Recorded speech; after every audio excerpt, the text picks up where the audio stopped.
Hi friends, నేను ఈరోజు మీకు సంజీవని ప్రకృతి చికిత్సాలయం గురించి తెలియపరచాలనుకుంటున్నానండి. ఇది ఎంట్రన్స్ అండి. ఫౌంటైన్, బుద్ధుడి మీద ఫౌంటైన్ ఉంది. ఎంతో నేచర్కి ఎంతో దగ్గరగా ఉంటుందన్నమాట. సువిశాలంగా ఉంటుందండి. 2-3 ఏకర్స్ ఉండొచ్చు నాకు తెలిసి. ఇదంతా మీటింగ్ కూర్చుంటారనమాట. ప్రతి శనివారం డాక్టర్ గారు మన సలహాలు ఇస్తూ ఉంటారనమాట. సమస్యలు అడిగిన వారికి వారి యొక్క సందేహాలు నివృత్తి చేస్తూ ఉంటారు. ఇది కొత్తగా కట్టిన భవనం అండి. ఇవి కాటేజెస్. నేచురల్గా అదిగో లంచ్ చేసి కూర్చున్నారు అక్కడ. ఆ చికిత్సాలయంలో ఉన్న కొంతమంది చికిత్స తీసుకుంటున్నవారు. చికిత్స అనేకంటే పంచకర్మలు నడుస్తాయండి ఇక్కడ. ఉదయం యోగా, ఆయిల్ మసాజ్, తర్వాత ఆక్యుప్రెషర్, సూర్య నమస్కారాలు, తర్వాత వాళ్ళకి సంబంధించిన వివిధ చికిత్సలు నిర్వర్తిస్తారనమాట. చికిత్స కంటే పిక్నిక్ స్పాట్లా అనిపిస్తుంది. చూడండి, ఇది మాయల పకీరు గుహలాగా ఉంది కదా, డెన్ హోమ్ లాగా, మరి చెట్టు తొర్రలాగా ఉంది ఇల్లు.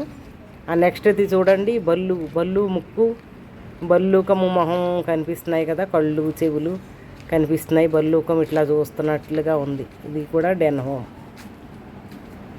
అక్కడ ఎవరో ఒక ఆయన అటు వెళుతూ ఉన్నారు. మేము 2022లో వచ్చినప్పుడు 2 వీక్స్ ఈ బిల్డింగ్లోనే ఉన్నామండి. నాకెంతో మళ్ళీ ఆ జ్ఞాపకాలన్నీ వచ్చాయన్నమాట. ఇది కిచెన్ అండి, లోపలికి ఉంటుంది. ఇంకా చాలా పెద్ద కిచెను. రామ్జీ అనేసి ఒరిస్సా బ్రాహ్మణుడు వంటాయనగా ఉంటారు ఇక్కడ. లోపలికి అలౌ చేయరు ఆయన. డో నాట్ ఎంటర్ బోర్డు కూడా పెట్టేశారు. Next door. ఇది ఆయిల్ మసాజ్ అండి. ఆయిల్ మసాజ్ చేస్తారు. లేడీస్కి లేడీస్, జెంట్స్కి జెంట్స్ అనమాట. లోపల పెద్ద రూమ్స్ ఉంటాయి. ఒక్కల చెట్టు. దానిమ్మకాయ చూడండి ఎట్లా పిలుస్తుందో, రమ్మని. ఎంతో డిసిప్లిన్గా ఉంటారండి. ఎవరు కూడా చెట్ల పైన చెయ్యలు వేయరు, ఒక ఆకు తెంపరు. ఎంతో ఆహ్లాదకరంగా ఉంటుంది పరిస్థితి అక్కడ వాతావరణం. ఒక ఫ్యామిలీ అట్మాస్ఫియర్ ఉంటుందన్నమాట. నైటు దోమలకు కూడా వాళ్ళు సాంబ్రాణి ధూపం వేస్తారు, దోమలకు కూడా మచ్చరి కడ్డీలు కాకుండా. ఇది వాటర్ థెరపీదండి యూనిట్. చాలా రకరకాల షేపుల్లో వాటర్ టబ్స్ ఉంటాయన్నమాట. దాంట్లో మనకి చికిత్సను అందజేస్తారండి ఇక్కడ. ఈ అన్ని లోపల హాల్స్ అనమాట, పెద్ద పెద్ద రూమ్స్ ఉంటాయి. ఇది కూడా ఒక చికిత్సకు సంబంధించిన రూము. జెంట్స్ ఆయిల్ థెరపీ జరుగుతుంది అనుకుంటా. ఈ పైన యోగా హాల్ ఉంటుందండి, పెద్దది.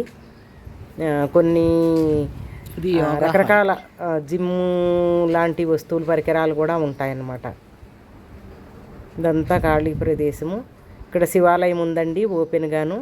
నచ్చిన వాళ్ళు వచ్చి వాటర్ అది శివుడికి అభిషేక జలాలు పోసి పూజ చేసుకుంటారు. నచ్చిన పువ్వులు పెట్టి గుడిలో వాళ్ళ స్వహస్తాలతో పూజ చేసుకుని వాళ్ళ యొక్క సంప్రదాయం ప్రకారం పూజ చేసుకోవడానికి పెట్టారు. ఇదంతా చూడండి, ఎంత మే నెలలో మిట్ట మధ్యాహ్నం అంత గాడుపులో కూడా ఎంత గ్రీనరీగా కనిపిస్తుందో కదా ఈ యొక్క అట్మాస్ఫియరు. గానుగ చెట్లు ఆకులు చక్కగా ఊగుతున్నాయి. ఎవరో అక్కడ కూర్చుని ఉన్నారు ఒక ఆయన. ఎంతో ఫ్రీగా ఉంటారండి ఇక్కడ. అంతా క్లీనింగ్ ప్రాసెస్. సండే స్టమక్ క్లీనింగ్కి ఆమదం తాగడం, వామిటింగ్ సెషను జరుగుతుంది అనమాట. అక్కడ హాల్లోనూ ఓపెన్గా ఉంటుంది. మడ్ బాత్ కూడా అక్కడే ఇస్తారండి. కొన్ని ప్రత్యేకమైన అవసరాలు ఉన్న వారి కోసం మడ్ బాత్ ఇస్తారు. చుట్టూరు రూమ్స్ మాదిరిగా క్లోజ్ అయి ఉంటుందన్నమాట. అక్కడ ఫౌంటైన్ ఉందండి. ఇక్కడ ఒక్కొక్కసారి ఒక్కొక్క ఆవు తిరుగుతూ ఉంటుందండి. ఆ ప్రకృతిలో ఎక్స్ట్రాగా వచ్చిన గడ్డిని తింటూ. ఇదిగోండి ఫౌంటైన్. మెయింటెనెన్స్కి క్లీన్ చేస్తానికి పెట్టినట్టున్నారు. కూర్చున్నారు అక్కడ కొంతమంది. ఆ యొక్క చెట్ల నీడన నేచురల్గా. ఇది భోజనశాల కమ్ యోగా హాల్ అండి. ఎంతో నీట్గా, అంతమంది వందల కొద్దీ ఉన్నా కూడా ఎంతో నీట్నెస్ మెయింటైన్ చేస్తూ ఉంటారనమాట.